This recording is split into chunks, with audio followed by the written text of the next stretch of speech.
Hello, this is Dan Lapel for New Focus Recordings. Hope everybody's doing well.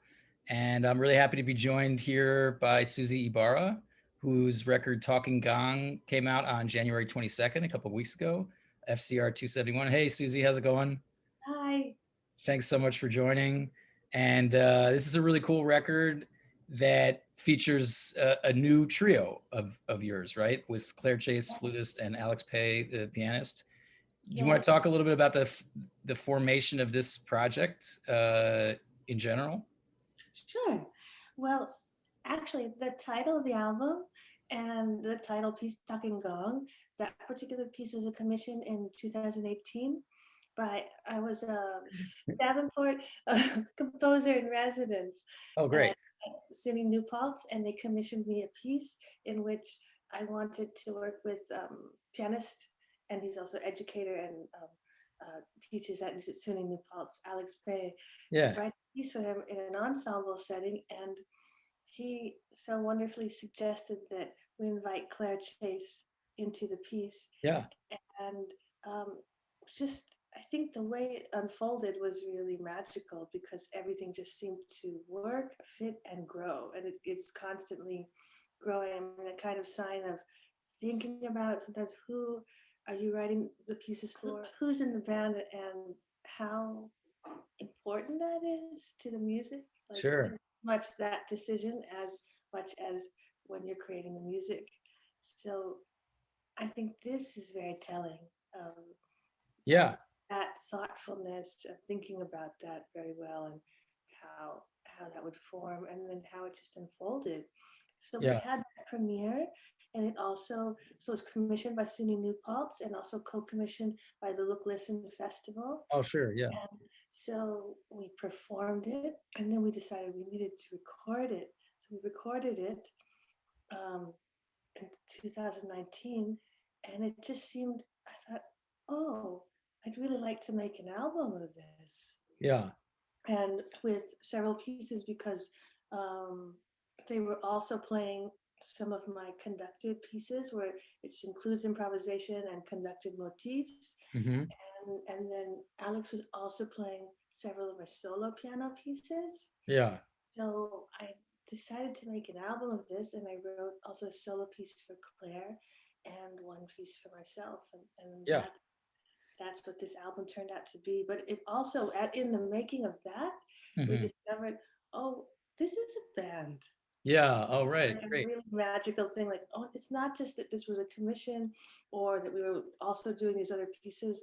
We really just naturally became a band. Yeah, that's cool. It's funny that you sort of mentioned this trajectory of this initial commission, the title piece, right? Mhm. Talking Gone, and how there can be a sort of synergy between players that grows out of that. And I think a lot of times, like in new music groups, for instance, the manifestation of that is, oh, now we want to try to go out and commission more people to write for this particular instrumentation. Mhm. Uh, but in this kind of context, you can sort of say, well, hey, we really want this piece to be featured on an album, and what can we do with the subsets of this group, and also like not just instrumental subsets, but also in some ways conceptual subsets to make a sort of more cohesive long form album out of it. And you guys did that really beautifully. And so you have these short pieces called meriendas. Am I pronouncing Yeah, that right? And it yeah. means snack, right? It means snack. Yeah. Yes. And they're just small improvisational vehicles that are based around these short brief motives, right? Well, we envision them as short, but meriendas, these pieces can actually be as long as you conduct it. Oh, So cool. as you conduct, I have also certain cues that I give, and when I'll also cue for improvisation, and it's this kind of piece where it really works with any musician, Dan. You know, Yeah. like you can make music with beginner musicians, or obviously not beginner musicians. Um, Children or adults, but then when you get that kind of piece in a band or ensemble like this, then the music grows exponentially and the palette of what you can do. It just seemed in this program of music, and then also once we moved into the idea of the album, that short pieces just worked really well. Yeah. I said you can extend them. You know, Yeah. if you Right. wanted to conduct and create a longer piece, and sometimes it's intentional. Okay, we're gonna play. I'm thinking in my head, I'm gonna create with them like a 5-6 minute piece. But Mhm. also at times I'll invite other people to conduct. Because the whole thing is if I'm conducting, but I'm also still playing and Yeah, of performing. course. Right. And I'll invite other people to do that. And they can either also be performing or they can just conduct us. It's And the conducting that you're kind doing of is sort of community piece. coming from like a conduction type of Yes, thing, it right? is. No, I was saying the other night at our release party, watch party, listen party for the Dream Festival that I was really fortunate that I played. I was at one time I played some really wonderful music and albums with of Butch Morris. Yeah. And then I also was really fortunate to play in the game pieces of John Zorn. Wonderful. Yeah. And I think it was wonderful to see. And then I've also seen other people do their own ways. But I think for me, because I'm very much both a composer, performer, composer, improviser, it's something that's really natural language to do. And Yeah. that I can be a player and I can also like lead this and cue it and have certain, it's just very compatible to Yeah. that kind of hybrid practice, right? Yeah. Absolutely. Yeah. Yeah. Fantastic. Well, let's listen to this first one, Marienda #1, and maybe we talk a little bit about it after we've heard Okay. it. Okay.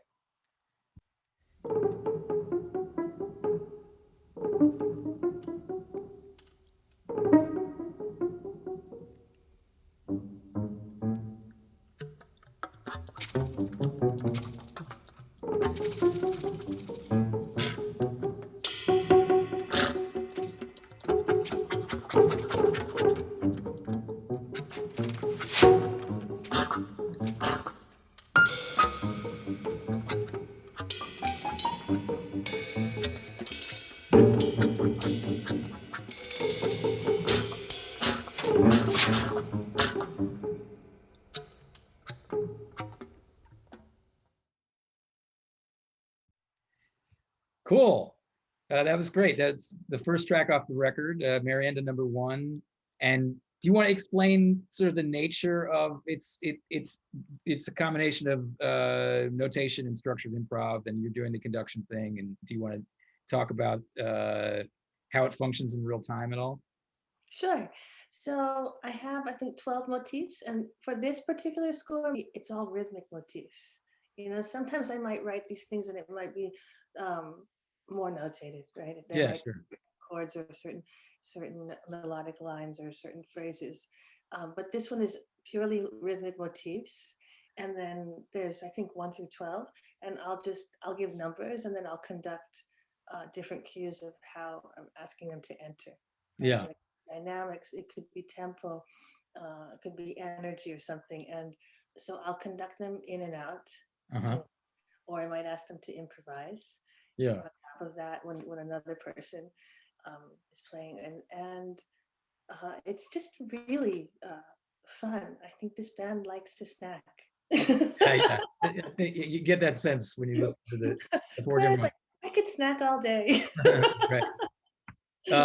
And I mean the essence of each Marienda is obviously the actual material is different from one to the other, but in terms of how they function notationally, that it's pretty much consistent in how you All describe. off of that. For this album, it's all Yeah, off that conduction score. yeah, right, right, Yeah, right. so we're dealing with those rhythmic phrases. Yeah, Cool. or it Well, might say certain things in text, that I yeah, want. and so and there's four of them total for the folks who haven't heard the album yet. But that actually is gives cool insight into listening to them. And I'm going to go back and listen again.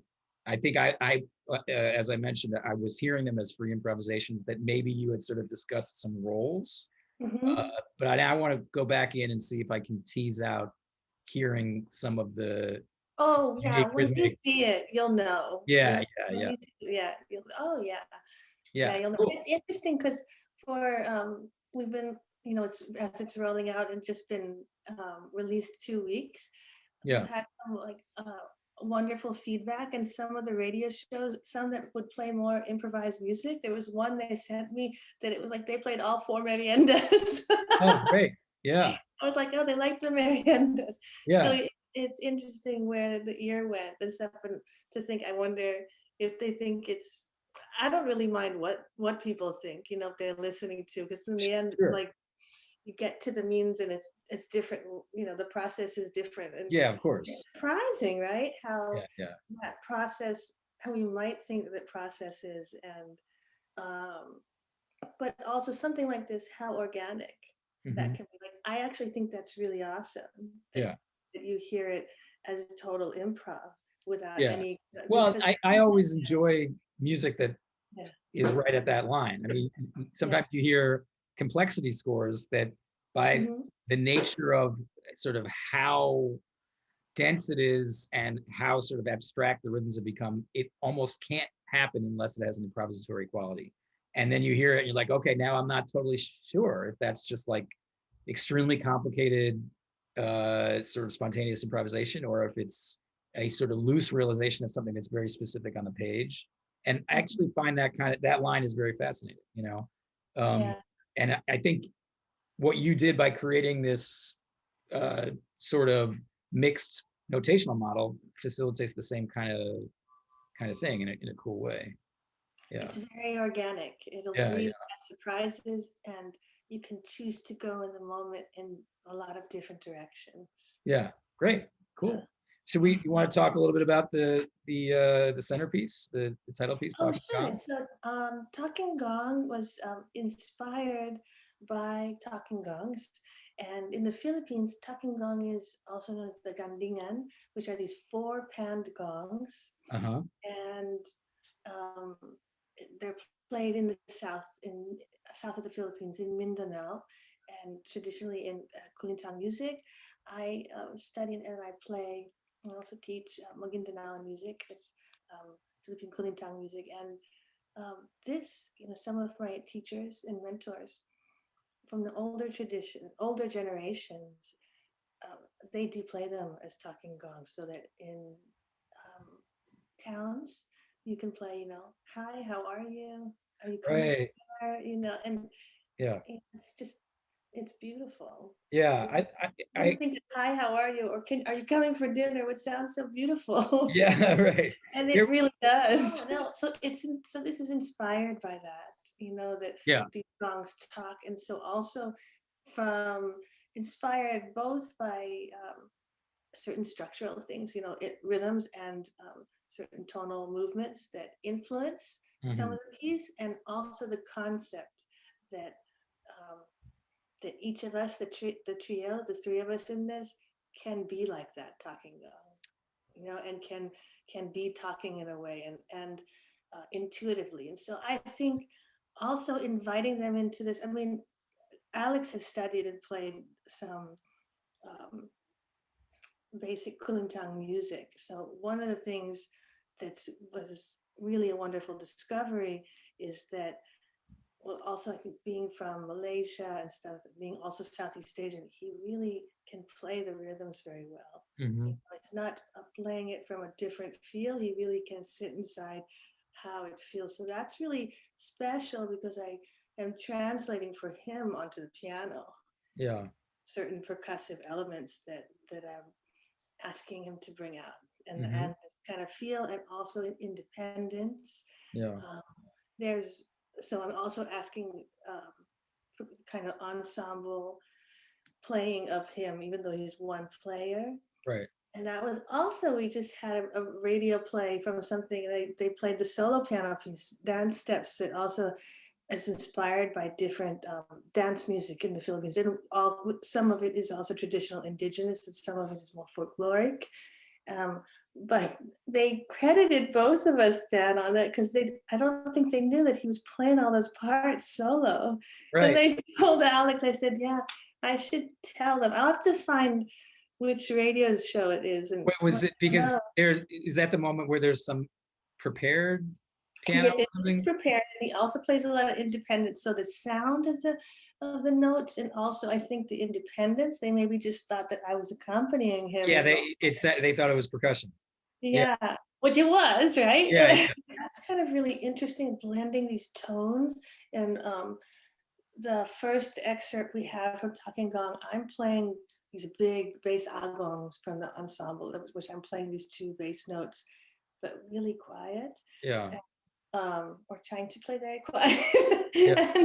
And we're kind of blending right in there. I mean, he has these notes, but at times there's even with the woodwinds and the flutes, we're blending this kind of quality and vibe of it, you Yeah. know, and thinking, but he hasn't been so studied or played a lot of Kulintan music. It's only been recent, you know, and but what I appreciate from both of them, and of course, you know, Claire is just phenomenal. I, you know, had such a trust that she has played so many composers' works and the ability to just get inside and make it her own. Sure. But also both of them, their openness to understanding different musics from around the world, so Yeah. that even if they're new to coming towards to contemporary music that is influenced by traditional um, Philippine music, I think their intuition, like they had a lot of trust on their intuition, how to get inside of that and how to deliver it, Yeah. to make it their own, really to make it their own. That's let's listen a little bit and let's come back to that, because I think that's like an Okay. interesting topic. So this is the first excerpt from Talking Gong. It's sort of earlier in the piece. I don't remember exactly how many minutes in. Do you? No. Okay. Well, maybe it doesn't matter that much. Everybody Okay. should listen to the whole piece after they watch this, and That's then, right. then it won't really matter where this is. Okay. So here we go. Let's take a listen.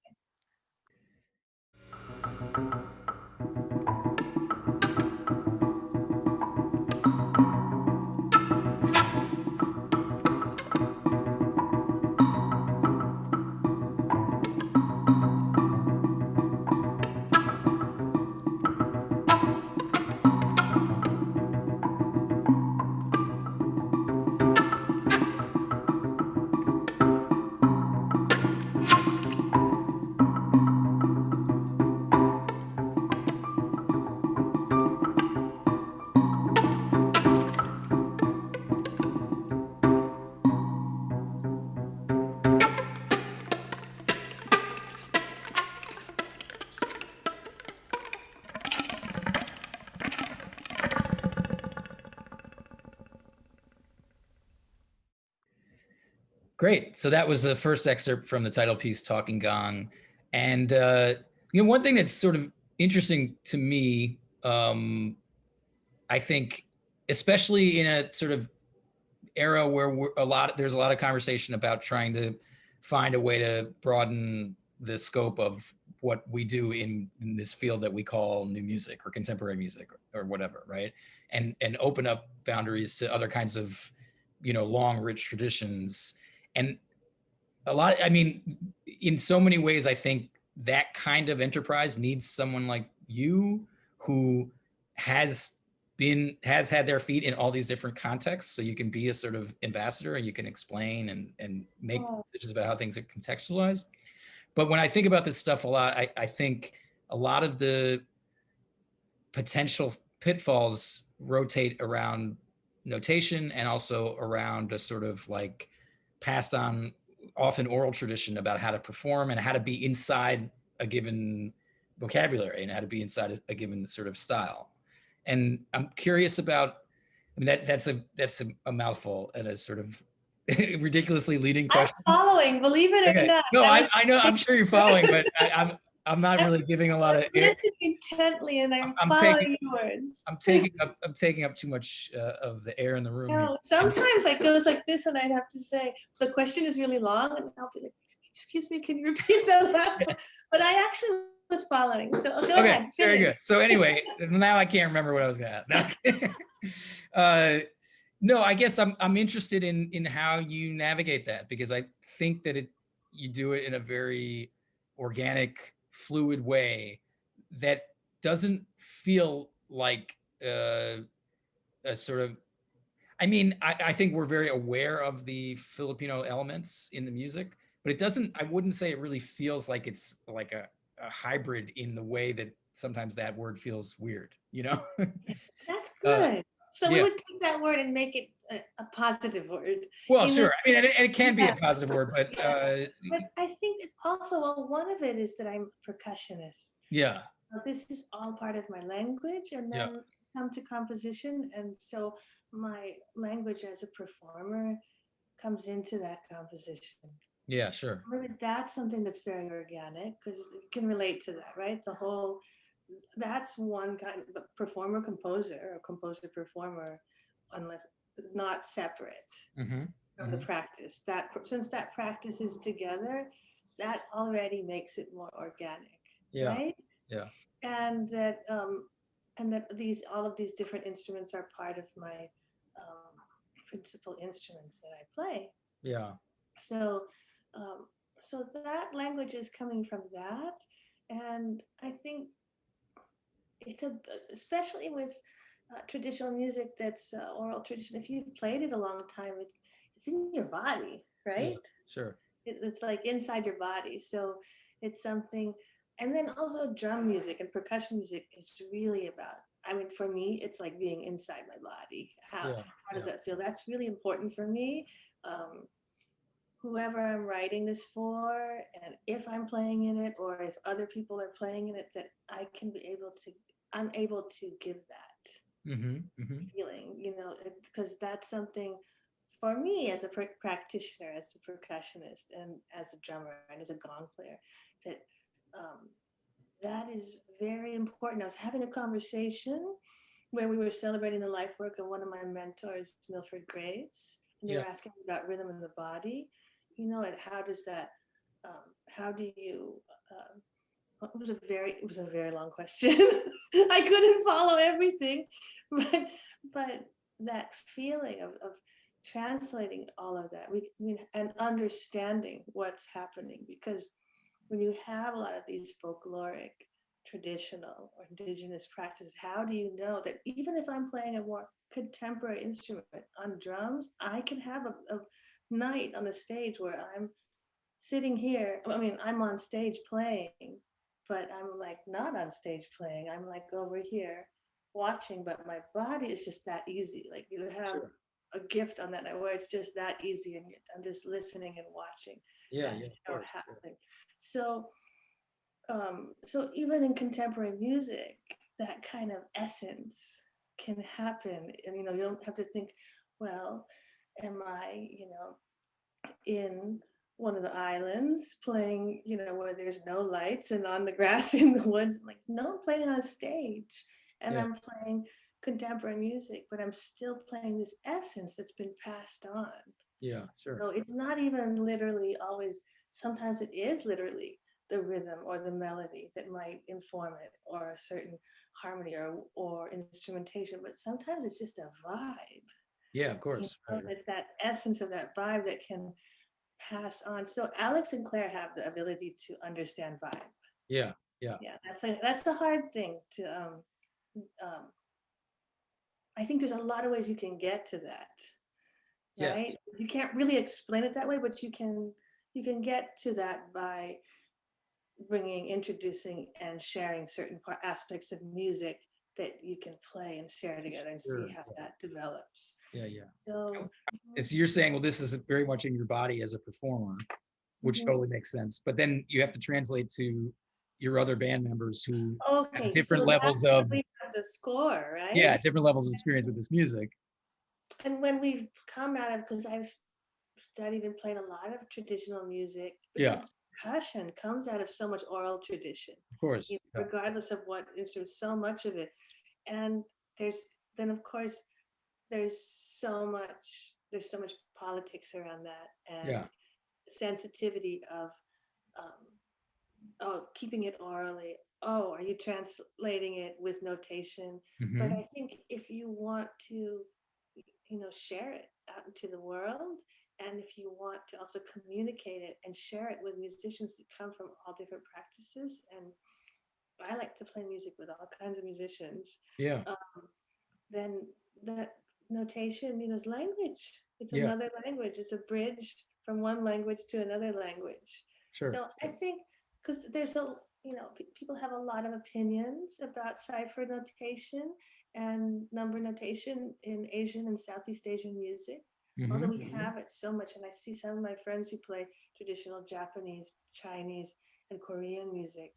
It was really fascinating to see how they score with number music. So can With you the explain a little different bit number more music about that? Maybe even show us the page. Oh, okay, well, I'm not mine. actually all that familiar with cipher notation, so this Okay, is cool. so I don't know if you can see this. Yeah, yeah, Okay, so I'm just taking a scale with 8 notes, yeah, right? Because the Kulintan gongs in Southern Philippine gong music is eight. It's 8 road gongs, yeah. and it's about intervals. So the people who make and tune these instruments, I have like 2 sets. Mm-hmm. They're not as giant as say gamelan. So usually 5 or 6 musicians will play in the ensemble, but each set can be a different tuning. But the tuning will be intervallic, so you know that certain the passing notes will be the interval will be the same, even if they have the pitches are the difference from this set of gongs and those set of gongs. Right, I understand. Yeah. Also, depending on the style they play, which they call it style instead of, we might call it, I might call it scale, right? Yeah. Um, it's that will also tune and change the intervals of that. So I don't even what I gave for this one for talking gong, I didn't even ask of that of Claire and Alex on the intervals. I gave just my I'm using 8 note pitch, and they're choosing their I asked them to choose their own scales. So Uh-huh. they play their 8 note pitch scales and I play mine and Yeah. we play together. Right. And we play this notation. And Uh-huh. before we come into this notation, we play this notation. Oh, sorry, this. Before Yeah. we come into a Western notation, we play the number notation. And the number notation I'll is send it to you. I'll send it yeah, to you. it's only pertaining to intervallic relationships, or does it have rhythmic information in it too? On this, I can, like, if I put them close together, or sometimes if I put lines above, it means it's getting Denser. twice as fast, or Okay. something, Yeah. or in the phrases. So, but I kept this one pretty open. I didn't really Yeah. hold it or control it in that way, so that they choose their own 8 note scale for this piece. Mhm. They choose their tempos when they come in, and they choose how they move, but we all have the same information. So I'm not conducting this one. Got it. We're giving, there's certain, I guess, certain very basic limitations, but Yeah. there's a lot of freedom. And Yeah, then, so it and we're sounds like listening. the internal relationships between linear events. Yeah, so I was thinking, I understand everybody's picking their own 8 note scale, and you're not in a fixed tempo at this point because it's pretty free. But it sounds like the internal relationships between everybody's material are related or consistent, right? Like you have an ascending interval in the flute, and at that same point in this collection of uh, information, you have an ascending interval in the piano and an ascending interval in the percussion. You know what? I'm gonna cut another excerpt because I think since we talk about it, it'd be Okay. nice to play it. Oh And yeah. I'll Okay. send it Yeah, to you. that'd be cool. So, and you can listen. It's top of the piece. We Yeah. also end with it too. Also, Okay. and so, but I'll cut another excerpt. So since we talk about it, they can hear. Great. So well, let's pretend like we're listening to it right now. So this is the cipher notation excerpt from the opening of the piece. All right.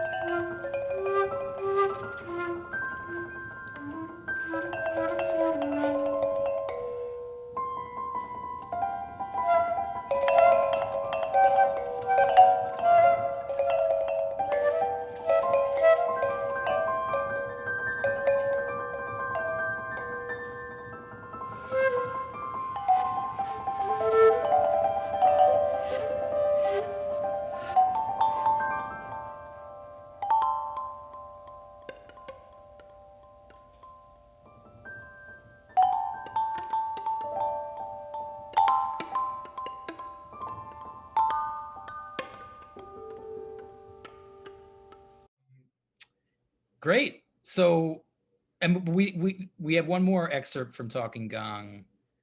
I Yes, think to we have listen to. another excerpt.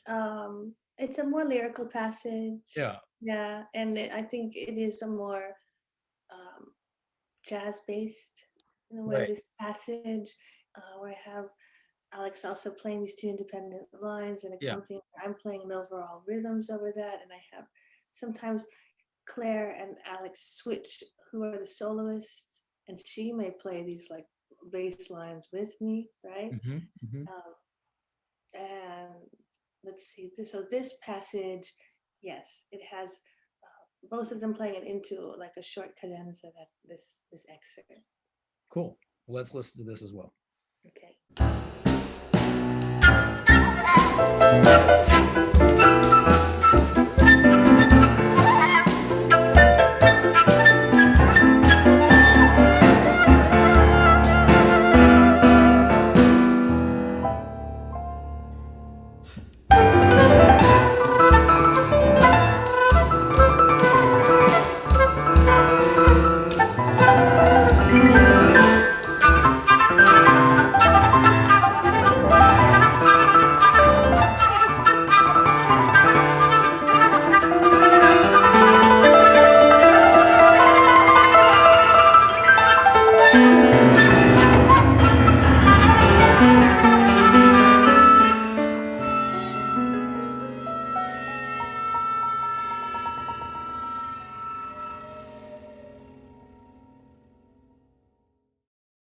Yeah, so there's times when Claire is playing over that, or she may be playing the melodies, or she's improvising off of these phrases. So Yeah. I've got these phrases that are gestural, they might happen fast, and she knows she can move through these passages and hit them, Yeah. or it might be, and whereas um, also another part, Alex may be keeping an ostinato on one hand, and then he's running these phrases that are like 30-second note phrases fast. Hmm. And it's kind of playing that cross rhythm. Also, there's a polymeter, and also kind of alluding to these fast gong lines that can be very linear sometimes. Yeah. But and sometimes I have things in some of my compositions where I may move sections around that I know that they fit, but they also are written where the same way you think they can be moved in separately on their own, that you can move them in different Yeah. It's points. like a modular type of structure. At one Because, point, yeah. I love when we get that particular. We can do that with certain pieces, but that's a that has a lot of sections in it. Hmm. Poetry that I think we're still um, learning it on the performance stage. I mean, we need a few concerts to do that. Sure. That that it could be very intuitive to play a part, and then the rest of us would know where we're coming. We could fall into that Sure. section, Yeah. Yeah. and then like denote another part and move to that section. Yeah. And so there's one more excerpt Yes, we were going to listen to from the solo piece, the solo flute piece. right. So I also had three solos on there, and this one is a solo for Claire called Sunbird. And this is one of the common birds, beautiful birds in the Philippines, but also you find in Southeast Asia and South Asia. And the colors are just amazing, these birds. So this is inspired off of some of their bird calls. And then when we took this down for a recording, it was really, really wonderful. And Claire thought we could have multiple birds with her capacity to do this. So she tracked about 5 different um, passages of this so that we could at one point have this excerpt also shows a little bit of this kind of call and response, and then a multitude of just unfolding many birds in there. Yeah. And we also also just keeps growing as a piece. At first it was like, okay, I'm going to play the lead melody with the piccolo line, All right. and we moved through a couple of flutes and ended with the bass flute. But we've done for our album release performance, she played let's see, a flute and alto and bass flute. on it, you know, and we tracked. We're like, how will we do this for the performance of the album? So we took certain tracks from the recording that she played with, Uh-huh. and she played another Yeah. in live person with those three flutes, and discovered that, which was delightful, that it's also a great teaching piece for Uh, her because people can play to her tracks. oh, sure. Yeah. They have that. They have the score, and then they can play their. They can play with her. So So the that's magic. score, this is, I was wondering about the score for this piece also. Is the Mhm. score sort of linear in time with all the parts, or was it sort of like composed as part of the studio process? Um, I should just send you. I'll send you later the scores. Okay, cool. No, this was composed, and Yeah, then we talked it down, and she practiced some things, and then we came into the hall and recorded it and tried it out with this, with tracking it in these ways. yeah, And we decided, like when once she was practicing, she was, I think we were talking about which flutes, and she knew intuitively where it felt comfortable. But yeah, now to kind of open up, that I think once we start performing it, that there's also that organic sense that she can swap different flutes at sure. times. Great. Should we take a listen to Yeah. this is Sunbird.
Beautiful. So that was the multi-tracked piece for solo flute played by Claire Chase, Sunbird. Mhm. And this has been great. It's been really cool to talk about these pieces, to get more info on the background of your work in general. And uh, Thank you. let's not forget to give a shout out to some of the really great people who worked on this project, Okay. design and audio and stuff. So by all means, take the stage. So, big shout out and thank you to Eli Cruz, who engineered, recorded, and mixed, to Ryan Strieber, who, did I just pronounce that right? You're Yeah, gonna yeah, get no, that's perfect. it. Ryan Stuber, yeah. To Ryan Strieber of Octavan Audio, who mastered the album, and to Shankari Murali, who designed, did the artwork and designed. Brooklyn Phono did the pressing. Yeah, Yeah. we should mention that it's you did a beautiful limited edition vinyl Yes. for this, and Yeah, I have my copy right over there, and that's it's right. great. But get them while they're still available, folks, because That's they're right. they're Because we keep flying off getting the shelf. orders. I Yeah, know. yeah, yeah. I just It's sent cool. out, we get Hawaii today. Oh, nice. Yeah, yeah. No, Yeah, yeah. it's been that's cool to know that It's in from all over, Missouri, yeah, Hawaii. people Yeah. are deriving comfort from vinyl in a pandemic. So it It's makes it so wonderful. I'm yeah, so happy about yeah, it. that's great. Yeah. Cool. And oh, and also, to SUNY New Paltz for commissioning this title piece, Right, right, of and course. New Music USA for supporting Right. production of the recording. Yeah. Yeah. So, but very much thank you to New Focus for Oh, well, putting it out. it our Putting pleasure, it out. and it's been a pleasure to work together, and it was really fun to talk about stuff. So Thank you. everybody check it out. FCR271 Talking Gong, Susie Ibarra. It's available all places that music is sold and not exactly sold, and uh, it's very cool. So I guess that's it. Everybody Okay. take care, stay well, and see you later, Susie. Bye.